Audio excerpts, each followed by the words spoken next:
professor, I will test you in the worst way. Don't bring a scantron, it's pop quizzes all day. Cause of our chemistry, we do biology. What's happening, fam? L.A.R. movement still moving. Subscribe or die trying. You see the thumbnail. Raised to see sinners as saints. I was talking to my lady this morning, and we're talking about life and my quote-unquote parenting situation with my son. And the 50 Cent and his son thing. And one of the things I was talking about was sometimes kids are raised to believe that one person is good and another person is bad, but it's not just of mom's good, dad bad thing. It's you can have a good heart and do bad things. And you can do good things and have a bad heart. And that contaminates children who become adults because they actually believe this. And this is where you get this idea that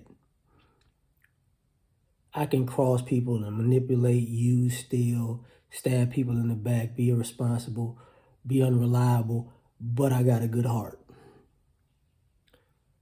And because I got a good heart, that just washes away all of the negativity.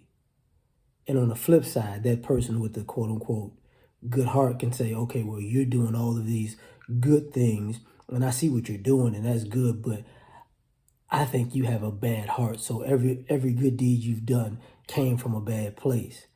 And there's a clash because when you're at that point, the person who feels like they have a good heart don't realize they're not a saint, they're a sinner. And the person that has a quote unquote bad heart but good deed isn't a sinner, they're a saint. So now you've inverted what you think a good and bad person is because of your upbringing. And one of the telltale signs that about this that it just came to me is when you're raised around a group of people and they're not good people, they're quote unquote sinners. You can have 5 people in the room and every person in that room feels like they're a saint. And the 4 people around them are sinners. So they're sacrificing themselves for those 4 people. All 5 of those people are the exact same person. I can do bad things, but I'm doing it because I got a good heart because you, and you're not good people, so I got to carry everybody. So the bad things don't count. You know, there's always a caveat. You know, there's always the real reason why I did what I did is because I did that dysfunctional stuff because I'm a good person with a good heart. I just had to do something dastardly just to make sure these bad people eat so maybe they can see how good I am and change their, evil ways, right? But the problem is, like I stated before, you can be around a group of people who have good ways, but you feel like they got a bad heart. So now all of a sudden you criticize everything they do. Yeah, I know you did that, but yeah, that wasn't from a good place. I know you did that too, but that wasn't from a good place. You did all these good things to me, and I stabbed you in the back because I know, I know you're a bad person, so I'm giving you what you really deserve, even though I've accepted the good deed because I'm a good person. This is God's karma. You don't know where you're gonna get your blessings from. I got my blessings from you. You're a shepherd for the devil, but you still gave me a blessing because you did a good thing, but you got a bad heart. And then it becomes a culture shock at a certain point when a person is, when somebody has to run down to you all of your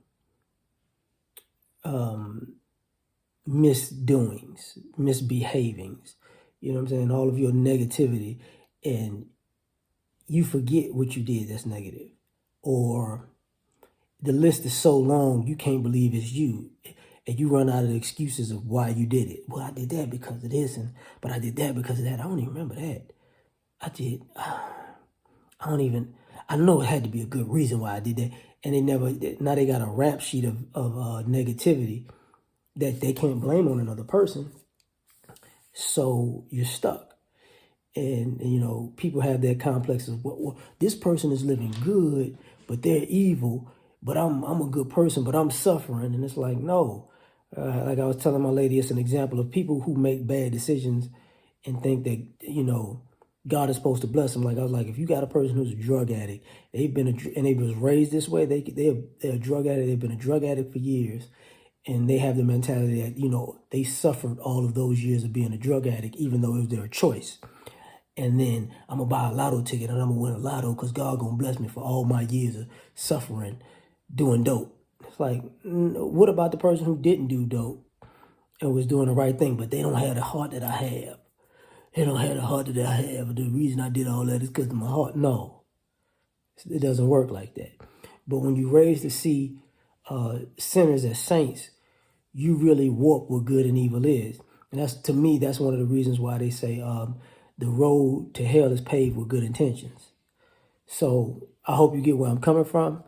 I hope it sheds some light on some things. Like, share, subscribe, or die trying. Catch you on the next one. Peace.